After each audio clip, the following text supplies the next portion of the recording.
Akashvani eight 90। जय जोहार संगवारी हो।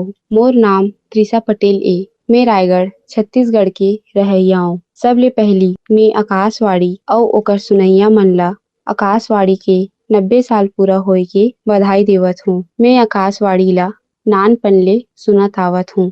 हमार ग्रामीण क्षेत्र में टीवी सब करा नहीं रहे त शिक्षा, सूचना अउ मनोरंजन बर रेडियो हर एकमात्र साधन रथे।